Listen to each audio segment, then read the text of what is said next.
I received a question from one of my viewers. The question was, on a Battlezone board, how do you figure out what is the address range for the 2114 RAM at position A1 and A2?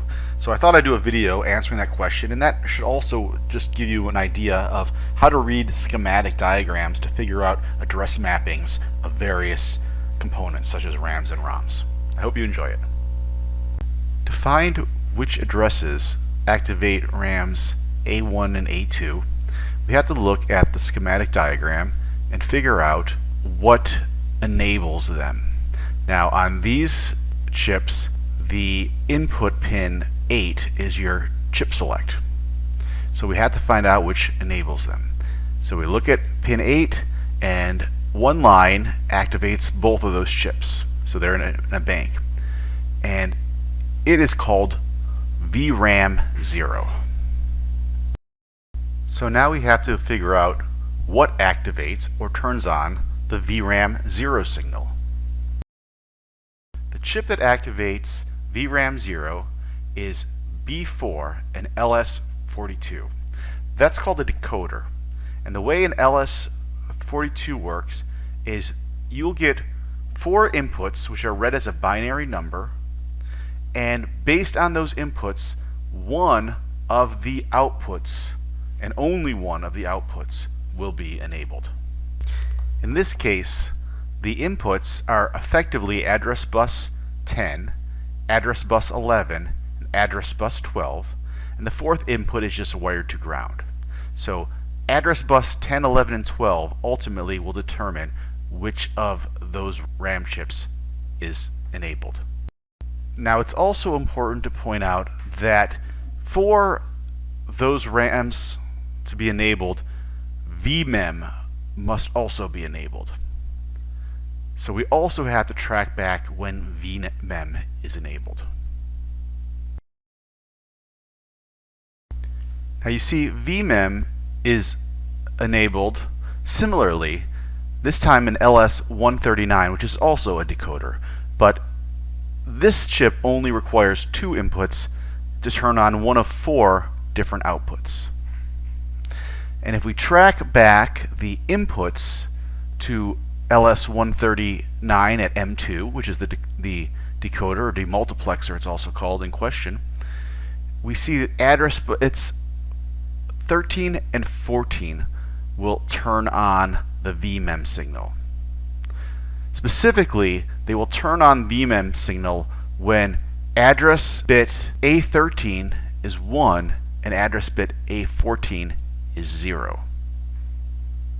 So we know that address bit A13 must be 1 and address bit A14 must be 0 for VMEM to be turned on, and thus for any of those RAMs to be turned on.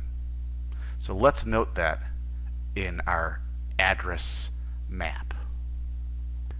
We also can see from the schematic that address A15 is actually set to ground. So it actually doesn't matter what A15 is. So we'll denote that with an X. So we now know the top 3 bits of the address map for these VMEM RAMs. And we wanted to make sure that VMEM 0 was on, which was address bits 12, 11, and 10, which are the topmost 3 that we don't already have. And that's driven by an LS42 decoder. Now we wanted to turn on VRAM 0, which is output 0. And that is turned on, that is low, when all the inputs are also low. So now we know that address bits 12, 11, and 10 must be 0. So let's fill that in on our address map. Now the remaining 10 bits are actually the 10 bits of each of those 2114 RAMs.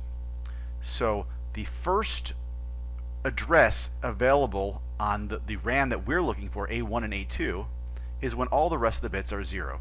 And the last address on RAMs A1 and A2 are when all those last 10 bits are all 1.